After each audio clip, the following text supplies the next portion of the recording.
तो हम बात कर रहे हैं हाइड्रोजन ऑक्साइड बोल रहे हैं, वाटर बोल रहे हैं, H2O की बोल रहे हैं। तो तुम्हें ये पता है कि जो पानी है हम्म वो पानी दो टाइप का होता है जनरली, जो हमारे घर में आते हैं, जो शावर या हमारे टैप्स हैं वो सारे ब्लॉक हो जाते हैं वाइट वाइट कलर हम्म की इम्प्योरिटी से। वो हम्म बेसिकली सॉल्ट होते हैं, और सॉल्ट भी हम्म दो टाइप के होते हैं। सॉरी, हम्म वाटर भी फिर दो टाइप के हो जाते हैं। हम्म एक होता है हार्ड वाटर, हम्म एक होता है सॉफ्ट वाटर। तो पहली बात, हार्ड और सॉफ्ट वाटर का मतलब क्या है, मैं ये जानना चाहता हूँ। तो बेसिकली हम लोग क्या करना चाहते हैं, पहले मतलब समझ लेते हैं सॉफ्ट वाटर हार्ड वाटर का। हम्म सॉफ्ट वाटर लेदर प्रोड्यूस कर सकते हैं ना, झाग करेक्ट। बना सकते हैं। हम्म तो soft water can produce sufficient lather, हम्म और यहाँ पर लेदर जो है वो ऑलमोस्ट बहुत कम होता हम्म है ना, वेरी लेस लेदर फॉर्मेशन। हम्म अब मैं नेक्स्ट पूछता हूँ कि ये कौन से सॉल्ट्स के कारण आता है। अगर सॉफ्ट वाटर की बात करें तो वो होता है बाइकार्बोनेट्स अच्छा, ऑफ कैल्शियम HCO3 वाले ना? And magnesium, right. और अगर हम्म इसकी बात करें हार्ड वाटर की, तो एक gas. Calcium and magnesium, SO4। Sulphates तो सही बोला, एंड क्लोराइड्स हाँ। Of same molecule of same ions, Mg+2 and Ca+2। हम्म तो बेसिकली MgCl2 हो गया, CaCl2 हो गया, MgSO4 हो गया, CaSO4 हो गया। हम्म इनके कारण परमानेंट हार्डनेस होती है सॉफ्ट हम्म वाटर में। इससे अगर मैं बात करूं कि ये सॉल्ट निकालने की तरीका क्या होता है, तो वो अपन लोग अब डिस्कस कर रहे हैं। हम्म सॉफ्ट वाटर को अगर अपन को इम्प्योर प्योर बनाना है, उसमें से सारी इम्प्योरिटी निकालनी है, तो सिर्फ गर्म करके हो जाता है। हम्म जो पीने का पानी होता है, अब तो ठीक हम्म है एक्वागार्ड और ये आ गया, वरना पहले क्या होता था, सब लोग पानी को उबाल उबाल के पीते थे। और अभी भी हाँ डॉक्टर्स यही रिकमेंड करते हैं कि जो भी पानी है उसको उबाल दोगे तो उसकी सारी इम्प्योरिटी या जर्म्स मर जाएंगे, हाँ। है ना। तो वैसे ही सॉफ्ट वाटर को बॉइलिंग से अपन प्योरीफाई कर सकते हैं। कैसे? तो अगर CH CO3 होल ट्वाइस की बात करें, तो तुम्हें पता है हीट करने पे बाइकार्बोनेट कार्बोनेट में कन्वर्ट होता है। तो एंड ये H2S। CH3 H2 and CO2। हम्म तो ये वाला जो था, ये पानी में सॉल्यूबल होता है, और ये हम्म पानी में इनसॉल्यूबल होता है। तो तुमने प्रेसिपिटेट कर लिया, उसको प्रेसिपिटेट कर लिया, तो जो पानी है वो प्योर मिल गया तुमको, राइट। हाँ। एकदम सेम बात तुम MgCO3 के लिए भी कर सकते हो, MgCO3 को भी बॉईल करके देख लो। MgHCO3 whole twice. एक और तरीका है सॉफ्ट वाटर को प्योरीफाई करने का, by adding COH whole twice. तब इसमें रिएक्शन क्या होगी बताओ। H2CO3 प्लस 2CO3 तो बनता ही नहीं, क्योंकि H2CO3 डिकम्पोज हो जाता है H2 और CO2 में। CaCO3 hmm plus H2O hmm plus. That's it, यही बनता है प्रोडक्ट। ओके। ठीक है, जो कार्बन है वो पूरा इसमें इनकॉर्पोरेट हो गया, तो CaCO3 और H2O।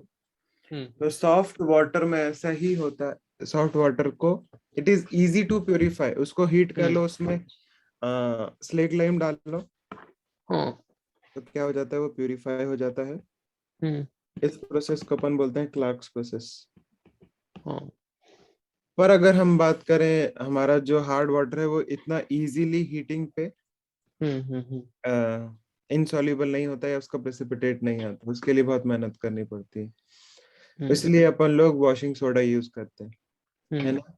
जो अपन लोग रिन पाउडर हो गया, जो भी और भी मेरे को नहीं पता, बहुत सारे नाम, निरमा विरमा। तो अगर हम वॉशिंग सोडा की बात करें, तो वॉशिंग सोडा क्या होता है ये बता दो। वॉशिंग सोडा इज Na2CO3 और बेकिंग सोडा इज NaHCO3। तो अगर हम बात करें, तो ये सारे हैं वाटर सॉफ्टनर। वाटर सॉफ्टनर का मतलब क्या है, जो भी हार्ड वाटर को रिमूव कर सके, they are known as water softener. तो जैसे अगर मैं वॉशिंग सोडा ले लूं, मेरे हम्म पास मैं यहाँ पे करना क्या चाह रहा हूँ, अगर मैं हार्ड वाटर को प्योरीफाई करना चाहूँ, हम्म तो हार्ड वाटर में कौन सी इम्प्योरिटी है बताओ। CaSO4 MgSO4। CaCl2 ले लेते हैं और CaSO4 ले लेते हैं, सेम रिएक्शन हम्म MgCl2 और MgSO4 की होगी। हम्म Na2CO3 के साथ रिएक्शन कर रहा हूँ, बताओ पहली रिएक्शन का product. NaCl plus okay. CaCO3। तो क्या सीधे पदों में फिर से CaCO3 मिल गया जो इनसॉल्युबल हो जाएगा? तो यहाँ पर भी क्या CaCO3 और Na2SO4 मिलेगा। तो हार्ड वाटर को तो तुम इजीली कर सकते हो, और तुम चाहो तो सॉफ्ट वाटर को भी कर सकते हो। मालूम है सॉफ्ट वाटर में क्या है हमारे पास? CaHCO3 whole twice. हाँ, इसे तो बस हीट कर दो, ठीक हो गया। हाँ, अगर तुम चाहो तो Na2CO3 से भी बना सकते हो। कैसे बनाओगे? तुम देख रहे हो एक कार्बोनेट है, एक बाइकार्बोनेट है, हम्म। दोनों को इन्वर्ट कर दो, एक कार्बोनेट हो गया, बाइकार्बोनेट सोडियम का बन जाएगा। इसका फायदा? फायदा यह है कि अगर हार्ड वाटर हो चाहे सॉफ्ट वाटर हो, तुम वॉशिंग हम्म। सोडा से सबको प्यूरिफाई कर सकते हो। हम्म। वाटर सॉफ्टनर जो है वो दोनों वाटर को सॉफ्टन कर सकता है। हम्म। और वैसे वॉशिंग सोडा के जो रिप्लेसमेंट है, मतलब वॉशिंग सोडा जो Na2CO3 है, उसकी जगह तुम चाहो तो सोडियम के दूसरे सॉल्ट भी यूज कर सकते हो। For example sodium phosphate Na3PO4, हम्म। या तुम चाहो तो NaOH को भी यूज कर सकते हो। ठीक है। हम्म। जैसे मैं अगर तुम्हें एग्जांपल बताऊं, सपोज करो MgCl2 को NaOH से रिएक्ट कराए तो क्या बन जाएगा? MgOH होल ट्वाइस हम्म। और NaCl। ये भी इनसॉल्युबल है। तुम चाहो कि MgCl2 को Na3PO4 से रिएक्ट करा के दिखाओ तो वो भी दिखाते हैं। तो MgPO4 Mg3PO4 होल ट्वाइस और NaCl, हम्म। ये भी इनसॉल्युबल है। तो all these are water softeners. Washing soda, Na2CO3 हो गया, Na3PO4, NaOH, all these are water softeners. हम्म। और भी वाटर सॉफ्टनर होते हैं, जैसे कि एक है, नंबर 2 है परम्यूटेट। नाम सुना है कभी? परम्यूटेट। हम्म। तो ये क्या करता है? This is basically Na2Al2SI2। हम मतलब सोडियम की बात कर ले, अल्यूमिनियम सिलिकॉन का ऑक्साइड होता है ये। अच्छा। और ये क्या करता है? एक्सचेंज करता है, आयंस को एक्सचेंज करता है, कैटायंस को एक्सचेंज करता है। परम्यूटेट कैटायंस को एक्सचेंज करता है। अच्छा। तो किसको करेगा? ऑब्वियसली सोडियम को करेगा। अगर सोडियम को करेगा तो तो CaAl2। सी ए लग जाएगा Na2 की जगह। और बाकी सोडियम अकेला घूम रहा है। हम्म। और अब ये जो अकेला घूम रहा है, इसको तुम किसी से भी पकड़वा लो, अलग हो जाएगा। हम्म। राइट। राइट। हम्म। और तुम चाहो कि नहीं, वापस से मेरे को अलग करना है, तो वापस से इसको ब्राइन सॉल्यूशन से रिएक्ट करा दो चाहो तो। Na2SI2O8 जो तुमने यहाँ से निकाला है, इसको वापस ब्राइन सॉल्यूशन से रिएक्ट करो, वापस सोडियम लग जाएगा। हम्म। Na2Al2SI2O8.X हम्म। H2। क्लियर है? हम्म। परम्यूटेट हो गया। एक और होता है कैलगॉन। डायरेक्टली पूछा जाएगा कि कैलगॉन क्या है। तो कैलगॉन का फॉर्मूला है Na2NF4PO3 होल थ्राइस। हम्म। हम्म। This is also water softener. Hmm.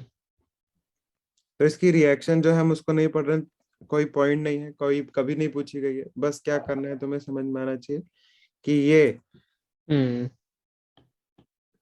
Water को नॉट इक्वल। सॉफ्टन करने अच्छा। के लिए यूज किया जाता है। हम्म। फिर हम लोग आयन एक्सचेंज रेजिन्स यूज कर सकते हैं। रेजिन का मतलब समझ में आ रहा है तुमको? um, नहीं, बट मैंने सुना हुआ है इसका नाम। रेजिन होती है बीड टाइप, है ना? कोई बीड हो गई। बीड मतलब जैसे तुम वो सोच लो, तुमने छोटी छोटी बॉल्स देखी हैं जो मेले में मिलती है, उसको पानी में डालते तो अगले दिन बड़ी हो जाती, हाँ हाँ हाँ, अच्छा हाँ उसको वो। ये से अपन बीड बोलते हैं ऐसे। तो आयन एक्सचेंजर रेजिन जो है उनको भी हम यूज कर सकते हैं। बेसिकली बीड्स होती हैं वो। हम्म। तो देखो, एक हो सकती है कैटायन एक्सचेंजर रेजिन और एक हो सकती है एनायन एक्सचेंजर रेजिन। अगर कैटायन पकड़ना है तो वो जो रेजिन है, क्या वो नेगेटिव चार्ज होनी चाहिए? हाँ। तो अगर हमारे पास जो रेजिन है उसमें ऐसा कोई ग्रुप हो गया SO3H या COH, हम्म। जो कि अल्टीमेटली H+ लूज करके SO3- और CO- में कन्वर्ट होगी, है ना? तो हाँ। ये रेजिन क्या करती है? कैटायन को पकड़ लेती है। फॉर एग्जांपल Ca+2 को, हम्म। है ना? ये इसको ऐसे हम्म। लिखना चाहूँ या ऐसे रेजिन में H लिख देता हूँ, हम्म। ऐसे लिख देता हूँ, और ये Ca+2, तो वो क्या करेगा, रेजिन Ca+2 को पकड़ लेगा, और क्या फॉर्मूला R2Ca बनेगा और H+ निकलेगा। हम्म तो तुम कहोगे सर ये तो मीडियम एसिडिक हो गया। हम्म तो अगर ऐसे ही हमने जो ये कैटायन को पकड़ने वाली ली है, अब एनायन को पकड़ने वाली ले लें। तो एनायन को पकड़ने के लिए उस पे नेगेटिव पॉजिटिव चार्ज होना चाहिए। नेक्स्ट, वैसे ही अगर मैं एक रेजिन ले लूं जो कि जिसमें अमोनिया से रिलेटेड अमोनिया के डेरिवेटिव्स हो, हम्म तो वो क्या करेगा, H+ एक्सेप्ट करेगा। हम्म तो अगर मैं ऐसे लिख लेता हूँ, R पे NH3 पे प्लस OH-, हम्म ये क्या करेगा, Cl- जो है एनायन को हम्म पकड़ेगा और ये किस में हम्म कन्वर्ट कर देगा बताओ, RNH3 प्लस Cl-, और यहाँ से हम्म निकलेगा OH-। तो देखो, हम्म एक कैटायन को पकड़ रहा है, कैनायन को पकड़ रहा है, ओवरऑल H+ और OH- मिलके सॉल्यूशन को न्यूट्रल बना देंगे। हम्म तो ये जो सारी चीजें हैं, these are used for softening of water, hmm, right? अभी तो हम हाँ लोग बात कर रहे थे हार्डनेस की, ये हार्ड है ये सॉफ्ट है। अब मैं बात करता हूँ कि कितना हार्ड है या कितना सॉफ्ट। हम्म तो हम बात करते हैं डिग्री ऑफ हार्डनेस की। और degree of hardness is generally express in which unit पता है, पीपीएम में नापते हैं वो, पार्ट्स पर पीपीएम की मिलियन, पार्ट्स पर मिलियन ना। पार्ट्स पर मिलियन में नापते हैं। हम्म तो अब हार्डनेस आ किस किस के कारण रही है, मैं ये भी एक बार वापस लिख लेता हूँ। MgCO3, सॉरी, बाइकार्बोनेट्स के कारण हार्ड, और सॉफ्ट है MgCl2, नहीं, MgH। वो उल्टा करिए आपने। सॉफ्ट वाले होते हैं CaHO3 2। हाँ ये सॉफ्ट, हाँ। अच्छा मैंने उल्टा बोला था। ये सॉफ्ट या हार्ड हो रहा है। पर डिग्री ऑफ हार्डनेस नापी जाती है विद रिस्पेक्ट टू CaCO3। देखो हम्म CaCO3 से ना सॉफ्ट, मतलब ना, मतलब हार्डनेस क्रिएट ही नहीं हो रही। वो तो प्रेसिपिटेट हो गिर जाएगा। हाँ, पर हम लोग सब कुछ निकालते हैं विद रिस्पेक्ट टू CaCO3। तभी मुझे CaCO3 नाम आ रहा था याद। अब रीजन ये है कि इसका मास जो है, तुम निकाल के देखो, 40 + 12 + 3 × 16, ये आता है 100। हाँ राइट राइट। तो हमारे को सारी कैलकुलेशन करना आसान हो जाता है। तो तुम हम्म अगर ध्यान से सोचो, चाहे हार्ड वाटर हम्म हो चाहे सॉफ्ट वाटर हो, सब रिएक्शंस में अपन ने फाइनली बनाया क्या है, CaCO3 बनाया, देख लो। हम्म चाहे हार्ड वाटर हो चाहे सॉफ्ट वाटर हो, अपन हम्म अल्टीमेटली बना क्या रहे हैं, CaCO3। और अगर तुम्हें इक्विवेलेंट कंसेप्ट पता हो, हम्म तो क्या इक्विवेलेंट में अपन ऐसे बोलते हैं, equivalents of this plus, sorry, equivalents of CaCl2 is equal to equivalents of So Na2CO3 is Na2CO3 equal is to, equal to equivalence of CaCO3 is चाहे यहाँ equal to पर 2 मोल होते equivalence. 4 मोल होते, इक्विवेलेंट्स बराबर रहते हैं ना। हाँ तो वही कंसेप्ट हम यहाँ पे यूज करेंगे ओके। कि एक इक्विवेलेंट CaCO3 का इज इक्विवेलेंट टू एक equivalent of CaCO3 whole twice, hmm is equal to एक इक्विवेलेंट ऑफ CaCl2, हम्म या इट इज इक्विवेलेंट टू एक equivalent of CaSO4, it is equivalent to सब कुछ। हम्म और क्योंकि हर जगह कैल्शियम है, उसकी ऑक्सीडेशन स्टेट +2 ही है, तो हम्म एक इक्विवेलेंट एक मोल के भी बराबर है यहाँ पे। ओके।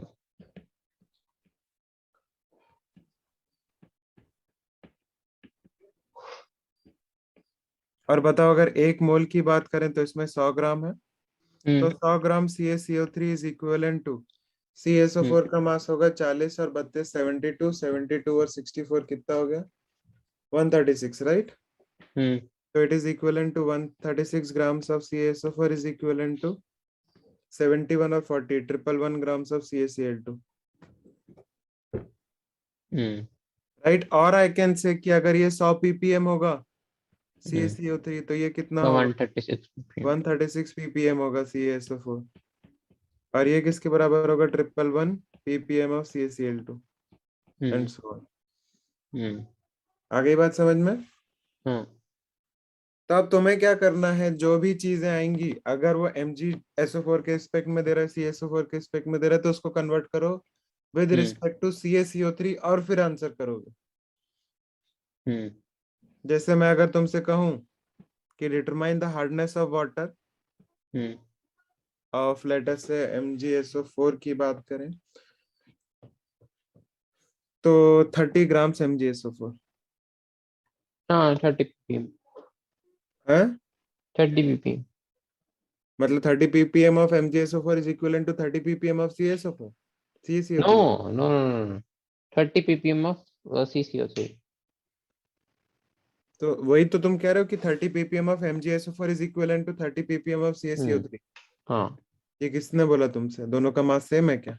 नहीं, फिर बट इक्विवेलेंट तो ऐसे निकालते हैं ना, जैसे CCO3 is like 100 gram CCO3 hmm is equivalent to whatever gram of MgCO3 एक मोल एंड के लिए. What is mass of MgSO4 निकालो. MgCO3 कह रहा हूँ. MgCO3 कहाँ से आ गया? मैं वैसे कह रहा हूँ कि हम कोई ना कोई जोड़ जोड़ के MgSO4 तक लेके आ जाएंगे. हम्म तो फिर 1 mole MgCO3 is equivalent to 1 mole CaCO3 is equivalent to 1 mole of 1 mole MgSO4. MgSO4.